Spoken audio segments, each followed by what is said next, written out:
শিক্ষার্থী, আসসালামু আলাইকুম। আশা করি তোমরা ভালো আছো।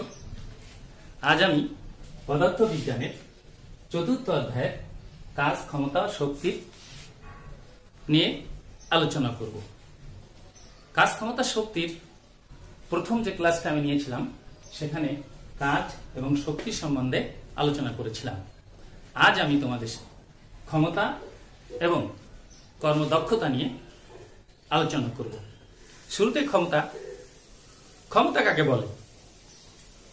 কোন উৎসের কাজ করার হারকেই ক্ষমতা বলে, এটা আমরা সবাই জানি। অর্থাৎ একক সময়ে কৃত কাজের পরিমাণই হলো ক্ষমতা। তাহলে আমরা কি বলতে পারি যে ধরো কোনো উৎস বা যন্ত্র টি সময়ে ডব্লিউ পরিমাণ কাজ করলো, তাহলে তার ক্ষমতা কি হবে? ক্ষমতা হবে, ক্ষমতাকে আমরা পি দ্বারা প্রকাশ করি। ক্ষমতা পি ইকুয়ালস টু কাজ বাই সময়। ইকুয়ালস টু কাজ হলো ডব্লিউ, সময় হলো টি, ডব্লিউ বাই টি। এর আগে আমরা জানি W equals to F S by T, আবার S by T equals to V. তাহলে আমরা এখানে ক্ষমতা ইকুয়ালস টু কি পেলাম? কাজ বাই সময়, অর্থাৎ W by T, F S by T, F V, প্রত্যেকটাই সেম জিনিস। এই কাজের একক কি হবে? ক্ষমতার একক কি হবে? ক্ষমতার একক হবে কাজের একক বাই সময়ের একক। তাহলে আমরা এখানে লিখব ক্ষমতার একক সমান কাজের একক আমরা জানি জুল বাই সময়ের একক সেকেন্ড, অর্থাৎ জুল পার সেকেন্ড। এ হলো আমাদের ক্ষমতার একক। এখন আমরা ক্ষমতার মাত্রা নির্ণয় করব। আমরা এর আগে প্রথম ক্লাসে কাজের মাত্রা নির্ণয় করেছিলাম। এখন আমরা ক্ষমতার মাত্রা নির্ণয় করব। ক্ষমতা P ইকুয়ালস টু কাজ বাই সময় ইকুয়ালস টু কাজ ইকুয়ালস টু বল গুণ সরণ।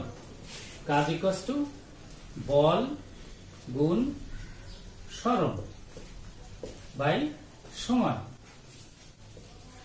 আর বল ইকুয়ালস টু কি লেখা যায়? ভর গুণ ত্বরণ,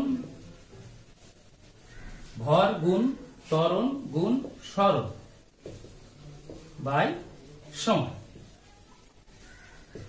এবার আমরা ত্বরণ ইকুয়ালস টু কি লিখতে পারি? দেখো, ইকুয়ালস টু ভর গুণ ত্বরণ ইকুয়ালস টু দূরত্ব বাই সময় স্কয়ার গুণ সরণ, নিচে একটা সময় আছে, বাই সময় ইকুয়ালস টু ভর গুণ দূরত্ব গুণ সরণ বাই সময় কিউ। ইকুয়ালস টু ভরের মাত্রা এম ইন্টু দূরত্বের মাত্রা এল ইন্টু সরণের মাত্রা এল বাই সময়ের মাত্রা টি। তাহলে এখানে কি হতে পারে? M L T Q, M L square by T Q equals to M L square T inverse 3। তাহলে আমাদের ক্ষমতার মাত্রা আমরা পেয়ে গেলাম। তাহলে যদি আমাদের অনুধাবনমূলকে ক্ষমতার মাত্রা নির্ণয় করতে বলে, তাহলে আমরা খুবই সহজে ক্ষমতার মাত্রা নির্ণয় করতে পারব।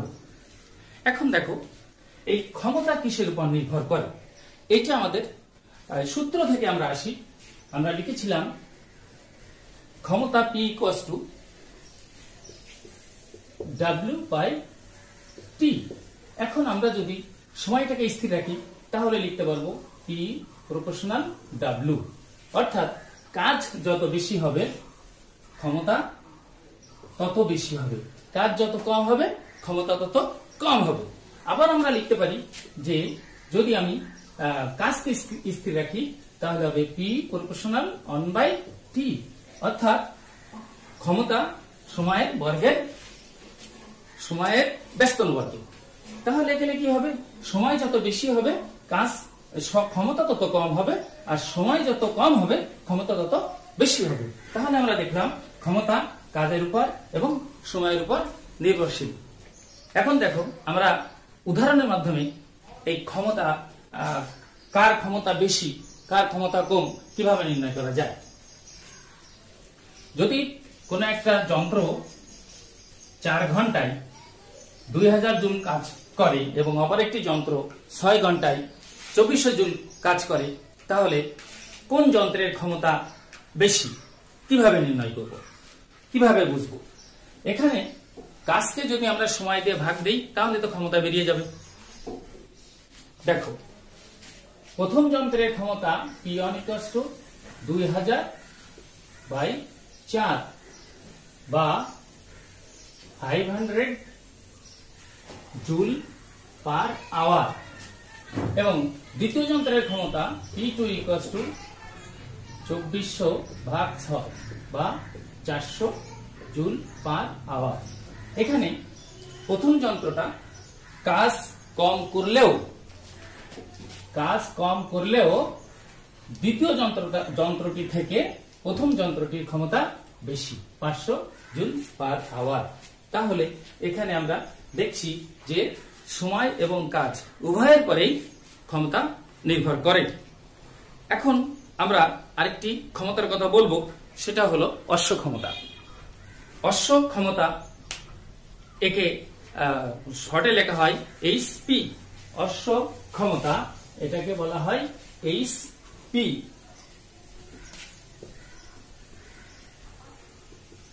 অশ্ব ক্ষমতা HP। অশ্ব ক্ষমতা কাকে বলে? প্রতি সেকেন্ডে 746 জুল কাজ করার ক্ষমতাকেই বলে অশ্ব ক্ষমতা। আমি আবার বলছি, প্রতি সেকেন্ডে 746 জুল কাজ করার ক্ষমতাকেই বলা হয় অশ্ব ক্ষমতা। অশ্ব ক্ষমতা ইকুয়ালস টু আমরা লিখতে পারবো 1 হর্স পাওয়ার সমান 746 জুল পার সেকেন্ড বা ওয়াট।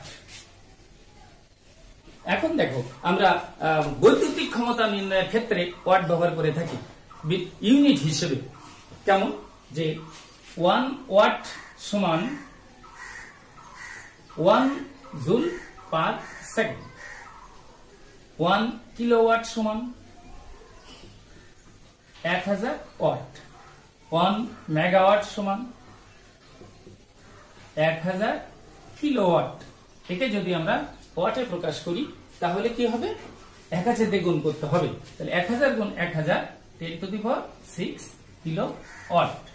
কিলোওয়াট পার আওয়ার যেটা হয় এটাকে বলা হয় ইউনিট, অর্থাৎ board of trade unit, BOP। আমরা লিখি BOP, board of trade unit. একে সংক্ষেপে বলা হয় ইউনিট। এইভাবে যদি আমরা ইউনিট বের করতে পারি তাহলে বিদ্যুৎ কত খরচ হয়েছে সেটা আমরা নিজেরাই বাড়িতে বের করতে পারবো। যাই হোক, আমরা এখন ক্ষমতা সম্বন্ধে যে আলোচনা ছিল আমি তোমাদের সামনে করলাম। এখন কর্মদক্ষতা নিয়ে আলোচনা করব। এই কর্মদক্ষতা টপিকটা হলো গুরুত্বপূর্ণ একটা টপিক। আমার জানা মতে এই টপিক থেকে প্রতিবারই প্রশ্ন আসে, এটাকে হট টপিক হিসেবেও বলা যেতে পারে। এই কর্মদক্ষতা জিনিসটা কি? কর্মদক্ষতা হলো সরবরাহকৃত শক্তি এবং কাজে পরিণত হওয়ার শক্তির অনুপাত। যে কোনো যন্ত্রকে কর্মক্ষম করার জন্য যে শক্তি সরবরাহ করা হয় এবং ওই যন্ত্র থেকে যে কাজ আমরা পাই তার অনুপাতকেই বলা হয় কর্মদক্ষতা। অর্থাৎ সরবরাহকৃত শক্তি এবং কাজে পরিণত শক্তির অনুপাতকে কর্মদক্ষতা বলে। এই কর্মদক্ষতাকে আমরা ইটা দ্বারা প্রকাশ করি। কর্মদক্ষতাকে আমরা ইটা দ্বারা প্রকাশ করি। এখন ইটা ইকুয়ালস টু লভ্য কার্যকর শক্তি বাই মোট প্রদত্ত শক্তি। আমরা যে শক্তি সরবরাহ করেছি সেই শক্তি দিয়ে যে কাজটা আমরা পেয়েছি তাকে ভাগ করলে আমরা কর্মদক্ষতা পাবো। আর এই কর্মদক্ষতা সবসময় শতকরা হিসাব করতে হয়। তখন আমরা লিখতে পারবো যে ইটা ইকুয়ালস টু, অর্থাৎ কর্মদক্ষতা ইকুয়ালস টু লক্ষ্য কার্যকর শক্তি বাই মোট প্রদত্ত শক্তি গুণ 100%। যে কোনো অঙ্ক আমাদের কর্মদক্ষতায় যদি আসে তাহলে আমরা এই সূত্র ব্যবহার করে ওই যন্ত্রের কর্মদক্ষতা নির্ণয় করতে পারবো। এখন যদি কোনো ইঞ্জিন তুমি বা যদি কোনো যন্ত্র তুমি বাজারে কিনতে যাও, লেখা রয়েছে 70% কর্মদক্ষতা 70%, এতে তুমি কি বুঝবা? তুমি বুঝবা যে এই যন্ত্রটাই যদি 100% বা 100 জুল শক্তি সরবরাহ করা হয় তাহলে এই যন্ত্রটা আমাকে আউটপুট দিবে 70 জুল, বাকি 30 জুল অপচয় হবে। এই অপচয়টা কিভাবে হবে? অপচয়টা হতে পারে ইঞ্জিন গরম হওয়া, ইঞ্জিনের চাকার ঘর্ষণ হতে পারে, শব্দ তৈরি হওয়া ইত্যাদি ক্ষেত্রে অপচয়টা হবেই। কোনো সময় 100% কর্মদক্ষতা আমরা পাবো না। হ্যাঁ, আমরা উন্নত প্রযুক্তির মাধ্যমে অপচয় কিছুটা কমিয়ে আনতে পারি, কিন্তু 100% আমরা কর্মদক্ষতা পাবো না। এটাই আমাদের মেনে নিয়ে কাজ করতে হবে। যাই হোক, কর্মদক্ষতা সম্বন্ধে আমি যে আলোচনা করলাম আমার মনে হয় এটা তোমাদের কাছে সহজ হয়ে গিয়েছে। এখন এই কর্মদক্ষতা নির্ণয়ের জন্য আমি একটা প্রবলেম তোমাদের করে দেখাবো।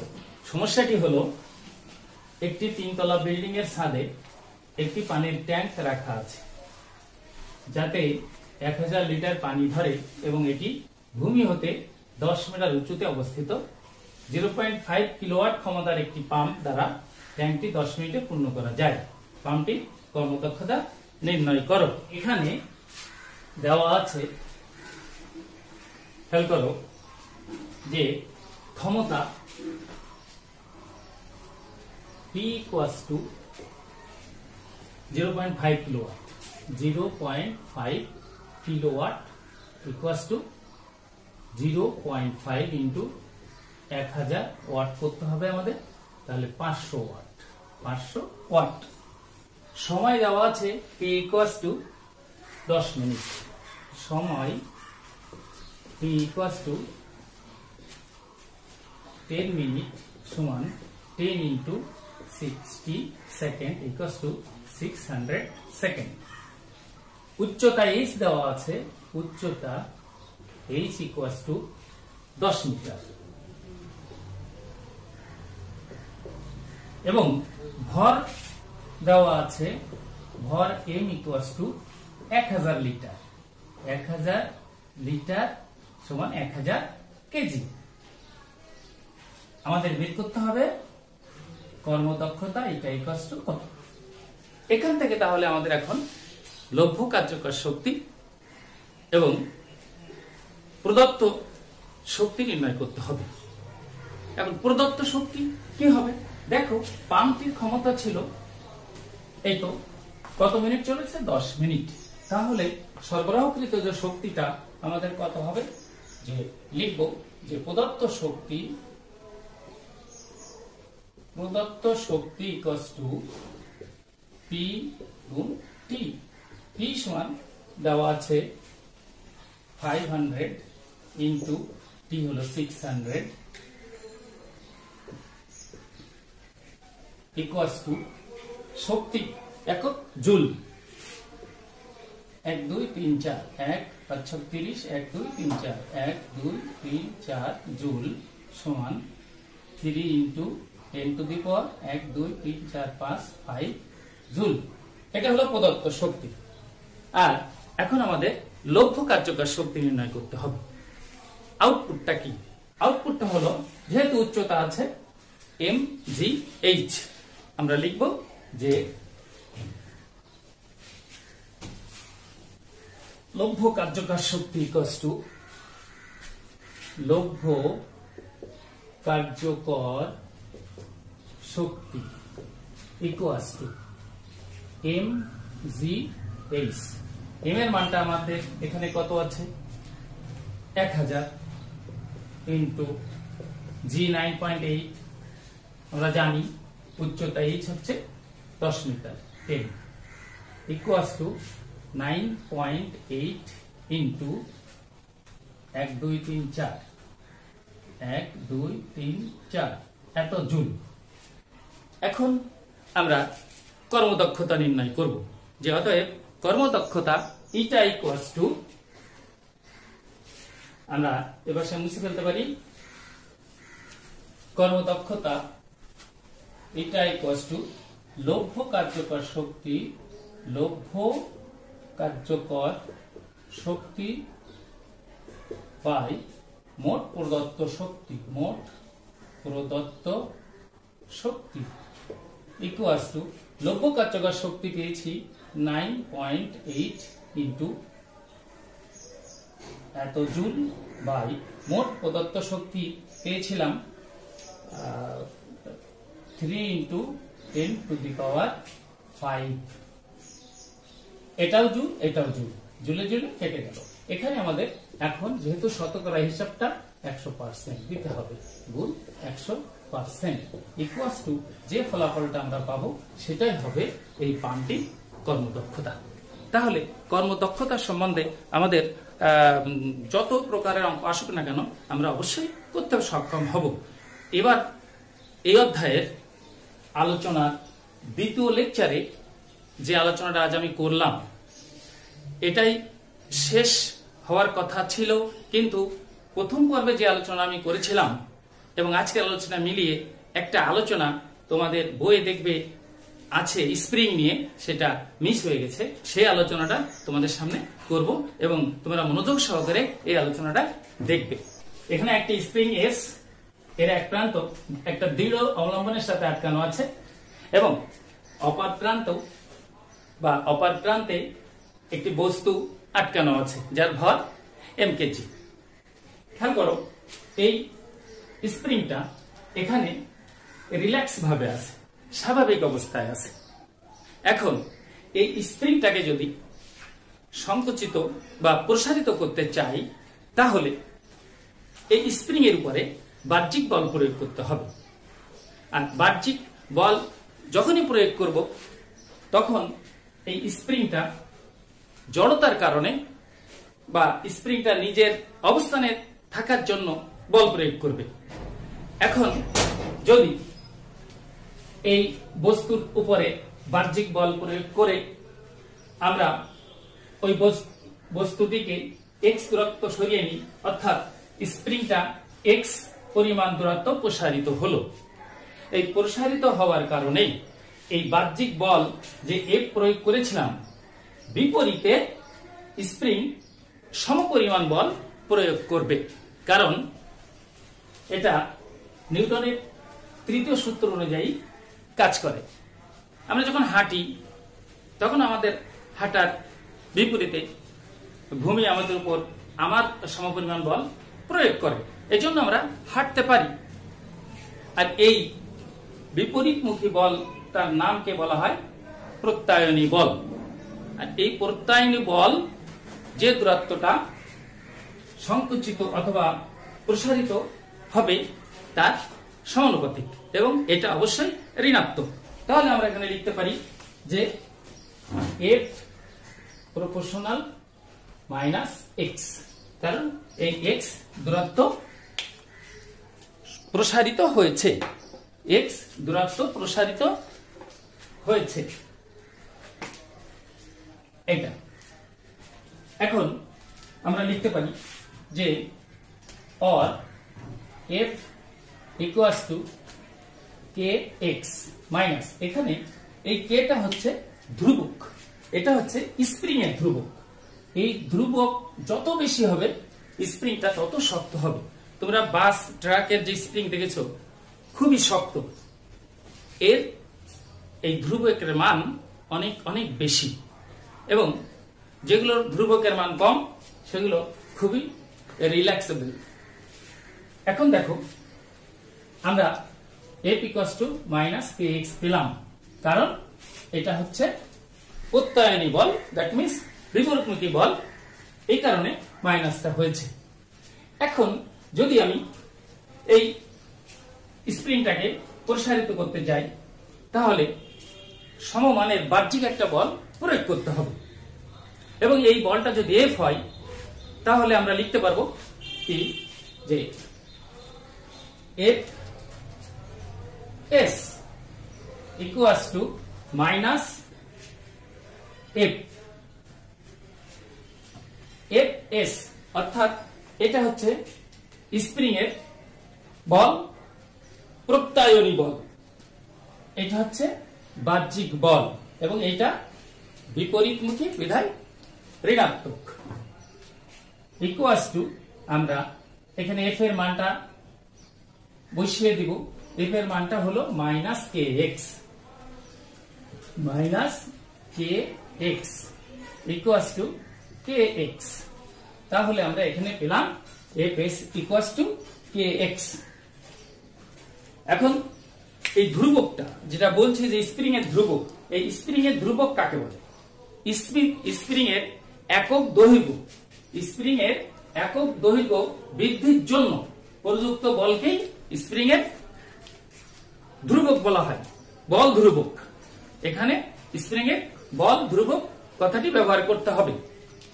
আমরা এতক্ষণে স্প্রিং এর ধ্রুবকের সংজ্ঞাটা জানলাম। এখন দেখো এর যে সূত্রটা আমাদের আছে সেই সূত্রটা কিভাবে আমরা নির্ণয় করব সেটাই এখন আমাদের দেখার বিষয়। খেয়াল করো, এখানে এই স্প্রিংটার এখানে সর্বোচ্চ বল এখান থেকে এখানে বল বেশি, কারণ এই স্প্রিংটাকে আস্তে আস্তে আস্তে টানতে হয়েছে বিধায় এখানে বল যদি জিরো হয়, এখানে অবশ্যই বল জিরো ছিল, রিল্যাক্স মোডে ছিল, এখান থেকে আস্তে আস্তে বল বৃদ্ধি পেয়েছে। সর্বোচ্চ বল যদি এখানে এফ হয় তাহলে আমরা কোন বলটা গ্রহণ করব? আমরা এখানে সর্বনিম্ন এবং সর্বোচ্চ মান গ্রান্ট করব না, এভারেজ মানটা গ্রান্ট করব। তো এভারেজ মানটা কি হবে? বলে F equals to F plus 0 by 2 equals to F by 2। এখন এফ এর মানটা কত আছে? এটা হলো এস দিতে হবে, যেহেতু এটা একটা স্প্রিং এর। এখানে দেওয়া আছে F S equals to K X. তাহলে অতএব F S equals to F এর পরিবর্তে লিখব K X by 2 equals to half K X. এখানে আমরা এফটা পেলাম হাফ কে এক্স। এখন দেখো স্প্রিং এর কৃত কাজ ইকুয়ালস টু কত? স্প্রিং এর কৃত কাজ W equals to F S. এখানে এসটা সরণ, দ্যাট মিন্স দূরত্ব, এখানে দূরত্ব হিসাবে এক্স দেওয়া হয়েছে, আমরা এখানে লিখব এফ এক্স। এখন এই এফ এর মানটা আমাদের এখানে আছে হাফ কে এক্স, আমরা লিখব half K x into x equals to half K x square. এ হলো আমাদের স্প্রিং এর কৃত কাজ। আর স্প্রিং এর কৃত কাজই হলো ওই স্প্রিং এর বিভব শক্তি। তাহলে বিভব শক্তি হবে ভি ইকুয়ালস টু, স্প্রিং এর বিভব শক্তি হবে, তোমাদের বইয়ে দেখবা ভি হিসাবে দেখানো হয়েছে হাফ কে এক্স স্কয়ার। এইটা হচ্ছে স্প্রিং এর বিভব শক্তি এবং স্প্রিং এর কৃত কাজ W equals to half K x square. তাহলে আমরা আজ পদার্থবিজ্ঞানের 4র্থ অধ্যায় কাজ, ক্ষমতা ও শক্তি আলোচনার শেষে বলতে পারি যে এই অধ্যায়ে যদি তোমাদের আর কোনো সমস্যা থেকে থাকে বা বুঝতে সমস্যা হয় তাহলে কমেন্ট বক্সে আমাকে জানিও, আমি তোমাদের ওইটা আবার বুঝিয়ে দেওয়ার চেষ্টা করব এবং তার উপরে আমি আবার একটা ক্লাস নিতে চেষ্টা করব। তোমরা ভালো থাকো, সুস্থ থাকো। আল্লাহ হাফেজ।